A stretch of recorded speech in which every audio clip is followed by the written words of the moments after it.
Hello, sorry, welcome back, another episode. I always say that, don't I? There's always another episode. Race car.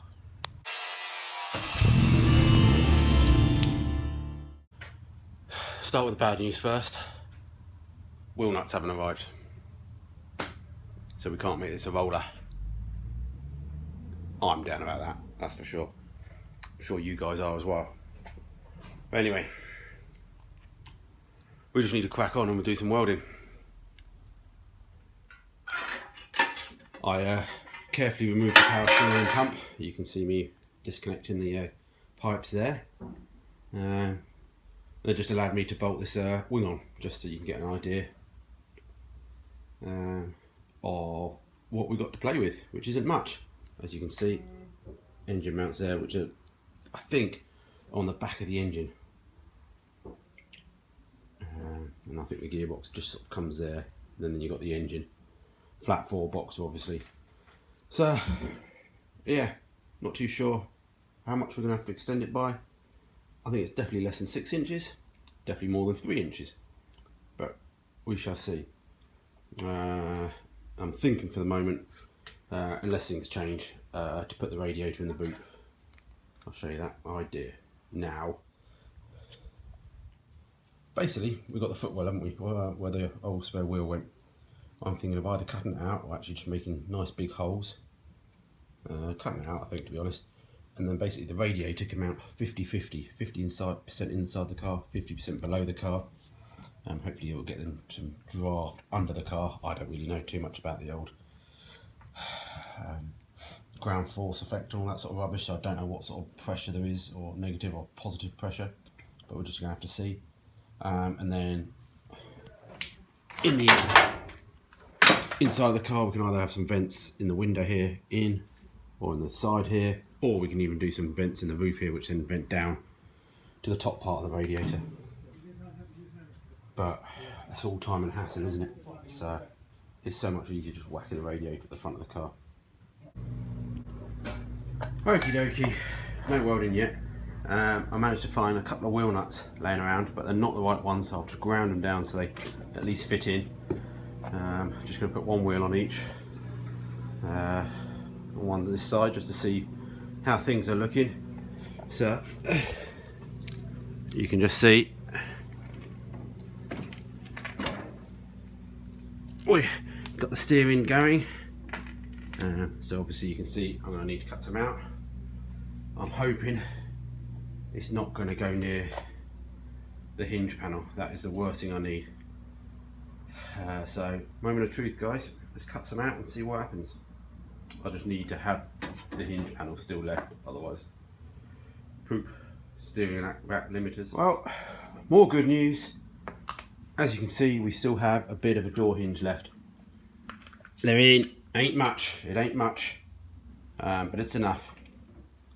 So yeah, there's a good half-inch clearance there on that door. Not too sure about the door nuts. Okay, they come up a bit higher, so we're fine. So it should be alright, even if we lower the car, because it's set quite low anyway, even though it's riding quite high because it's a Mini. Shouldn't really make any difference because that will just come up. It won't go back any further. So, and we know we're riding big wheels, so absolute worst case scenario, we can drop down a wheel size or two, and we're going to be no problem with clearance. So yeah, mostly won't be much of a wheel arch left to go over it, but that's not a problem either because it's a race car. So yeah, I might just trim up the wing now because it'd be nice just to get a bit of an idea of how things are looking. Obviously needs to be extended really, so I might do a quick Google for some measurements and go from there. Alright, cool guys.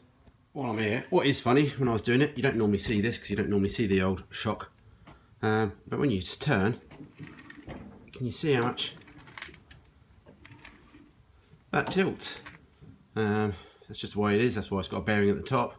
I don't think I bolted anything wrong, but all good, just to let you know. Interesting. Alright, just whack the tiny wheels back on the front and the back.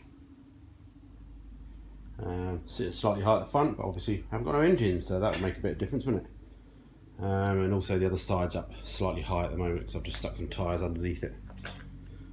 If I had 2 more wheel nuts, I could maybe get the thing rolling, but I haven't, so it's a pain in the butt.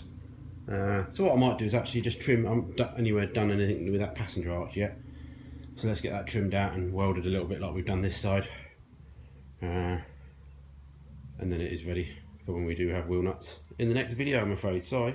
Alright, as I said, got some wheels on. I managed to find another wheel nut, and I found 1 more to make a set, but it wasn't quite right, so I've made my own wheel nut. Look at that class.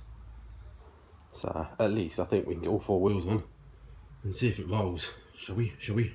We hear you rolling. Okie dokie. Well, my homemade wheel nut works.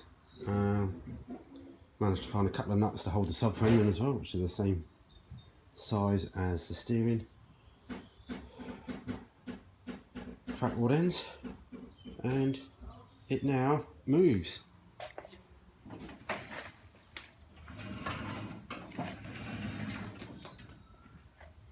Yeah, let me just see if I can, again, should have brought my tripod, don't bring my tripod. Let me set the camera up and see if I can do a little shot. Alrighty, hopefully you can see that. Obviously there's not many things bolted down at the moment. It's getting stuck on a tyre over here. That's why.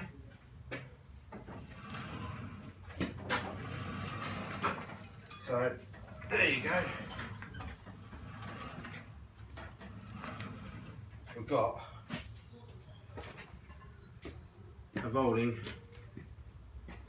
a rolling car. So mostly crabs like a crab. But yeah, that's a big milestone, that, even though I've just thrown a few bolts on and 1 wheel nut on each. It just shows you that something's on its way now, so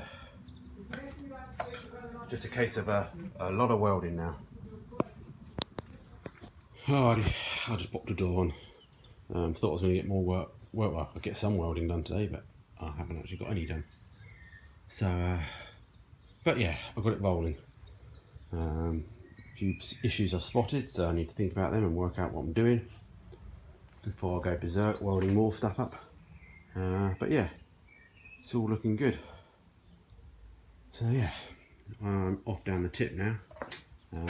Household recycling. Yep, definitely do that. Yeah, alright guys, well, hope you enjoyed that. We got it rolling.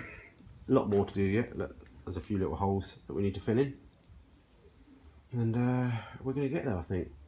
So if I can get it to the point where it's solid and rolling, and then it's a case of then looking for a donor vehicle. So if there's any Subaru breakers out there that fancy putting their name down the side of their car, please get in touch, or on the underside of it, so it gets seen when I roll it. So anyway, yeah, because the next thing I really at some point need to do is get an engine in so I can actually see how the front end is going to be. So we're going to leave the front end for now. We'll just get all the welding done, get the bulkhead welded up, finish off the floors, and finish off the back end. So basically weld all of it, and then we just got to basically put a front on it with some sort of and we put some sort of a cross member bar, roll cage tube, something up there to try and put a bit of strength back in, but also a bit of frontal impact. But it's going to be the old case of yeah, bury me in it, because save you cutting me out. So yeah, that, even a race door on there as well, it's already been lightened. Yeah, so all good.